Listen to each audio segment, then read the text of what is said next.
Ini alam ini penuh dengan nikmat ini. Padahal itu hanya satu bagian dari nikmat yang diciptakan Allah.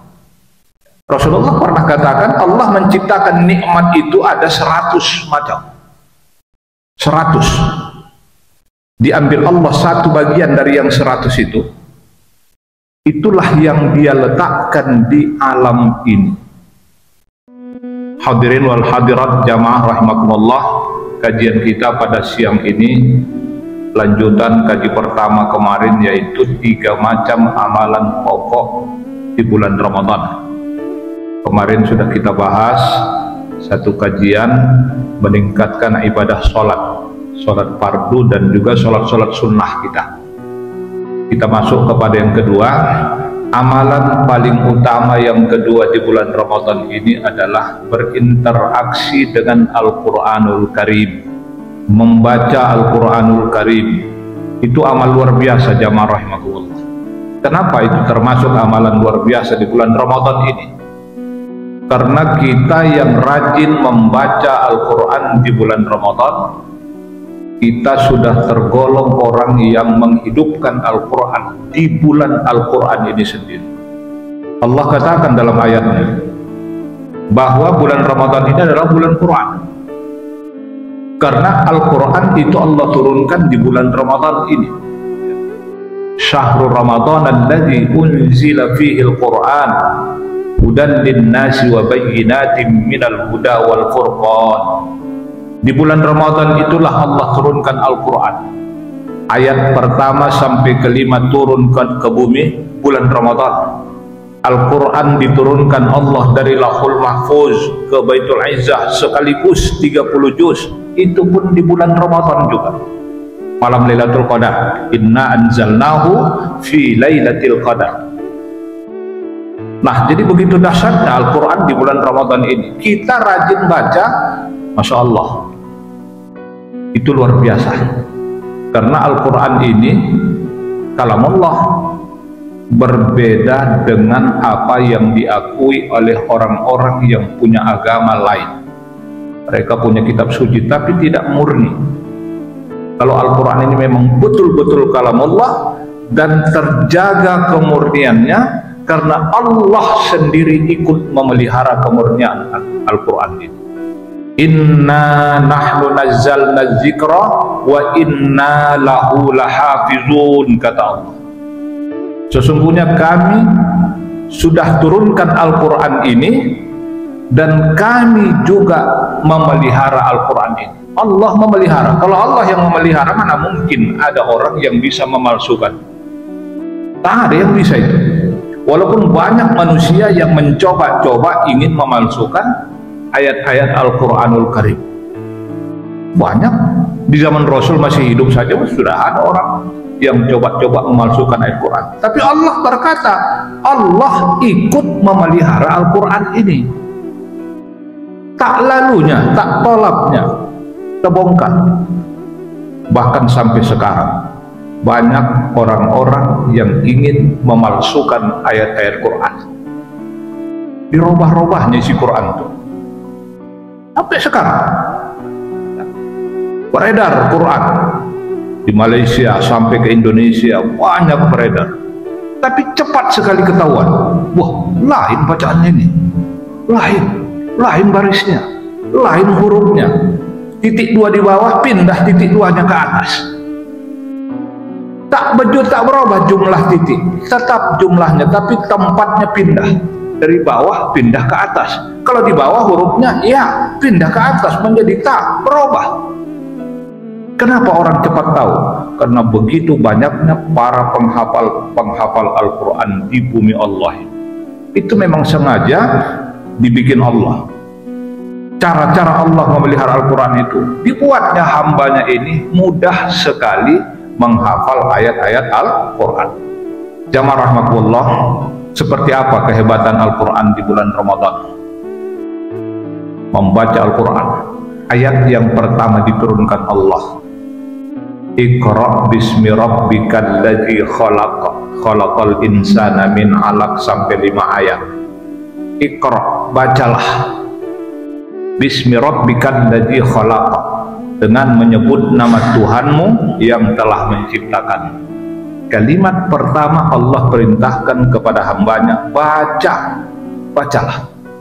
Saya teringat kepada ayat Allah yang lain, ada pada surah Al-Ankabut ayat 45. Utslu ma uhiya ilaika minal kitabi wa aqimis shalah inna sholata tanha 'anil fahsya'i wal munkar wa la dzikrullahi akbar wallahu ya'lamu ma tasna'un. Kata Allah, utslu, bacalah, sama artinya.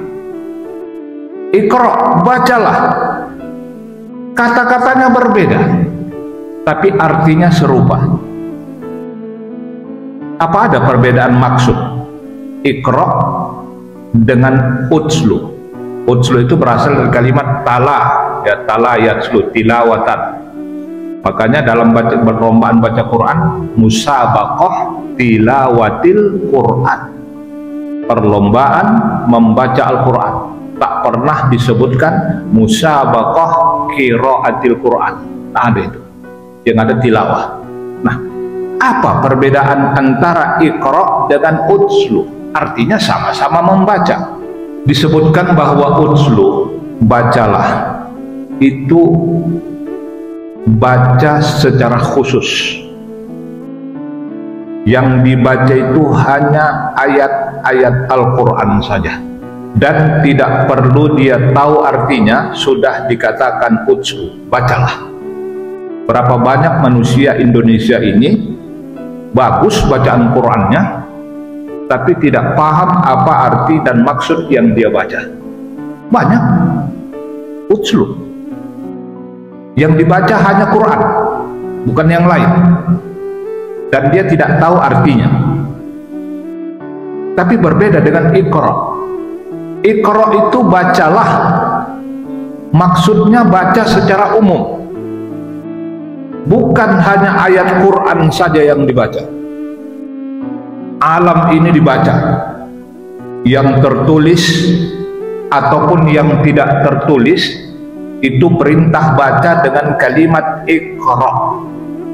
Kalau utslu tadi perintah baca hanya yang tertulis, itulah Al-Quranul Karim. Makanya disebutkan Allah dalam ayat pertama itu, Iqra bismi rabbikal ladzi khalaq, bacalah dengan menyebut nama Tuhanmu yang telah menciptakanmu. Kita baca menyebut nama Allah, Bismillahirrahmanirrahim. Tapi kalau kita membaca dengan Iqra, bukan hanya sekedar bacaan kita yang benar, bagus, tapi kita bisa paham juga apa maksud kalimat Bismillahirrahmanirrahim itu. Karena Bismillahirrahmanirrahim itu adalah salah satu dari ayat Al-Quran. Innahu min Sulaimana wa innahu bismillahirrahmanirrahim alla ta'adu alayya wa atuni muslimin, dan seterusnya. Ayat Quran. Kita baca, kita pahami artinya, itu Iqra maksud. Begitu kita baca Bismillahirrahmanirrahim, tergetar hati kita dengan menyebut nama Allah. Siapa Allah itu? Kita paham, Allah itu adalah zat yang maha menciptakan, termasuk aku diciptakan oleh Allah. Zat yang maha memelihara, hidupku dipelihara oleh Allah. Bagaimana cara Allah memelihara hidup? Dia persiapkan segala bekal yang bisa menghidupkan diri. Udara disiapkan Allah sebelum aku diciptakan, dan lain-lain. Itu Allah. Ar-Rahman, Ar-Rahim, apa maksudnya? Ar-Rahman artinya yang maha pengasih, Ar-Rahim yang maha penyayang. Maksudnya apa itu? Ar-Rahman itu adalah pengasih Allah kepada seluruh makhluknya yang ada di alam ini. Berapa banyak makhluk Allah di alam ini? Ada jin, ada hewan, ada tumbuh-tumbuhan, ada manusia. Semua itu mengambil dan memanfaatkan nikmat yang disediakan Allah di alam ini. Ini alam ini penuh dengan nikmat ini. Padahal itu hanya satu bagian dari nikmat yang diciptakan Allah. Rasulullah pernah katakan Allah menciptakan nikmat itu ada 100 macam. 100. Diambil Allah satu bagian dari yang 100 itu, itulah yang dia letakkan di alam ini. Ada udara, ada matahari dengan cahayanya, ada bulan, ada bintang, ada planet-planet lain, ada angin, ada api, ada minyak, ada ikan, segala macam. Itu adalah satu bagian nikmat yang diturunkan Allah dari 100 macam nikmat itu. Satu bagian nikmat dimanfaatkan oleh seluruh makhluk Allah yang ada di alam ini, dari makhluk pertama sampai makhluk terakhir. Semua memanfaatkan, mengambil, puas. Tapi begitu sampai masanya kiamat, nikmat yang satu itu tidak juga habis, tak habis. Itulah rahmannya Allah, pengasihnya Allah. Dia sediakan satu nikmat, diambil oleh seluruh makhluknya sampai puas, tapi tidak terhabiskan. Begitu sayangnya Allah kepada hambanya ini, begitu pengasihnya Allah kepada hambanya ini. Terjadi kiamat karena tak habis nikmat yang satu tadi, maka itu diambil Allah kembali, disatukannya menjadi 100 kembali, disatukannya dengan yang 99 menjadi 100. Yang satu itu saja, jamaah rahmatullah, luar biasa.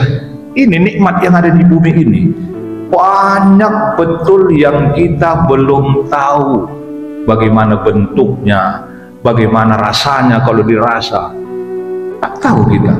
Itu satu bagian dari nikmat Allah. Begitu dahsyat. Lantas bagaimana hebatnya nikmat yang 100 itu, luar biasa.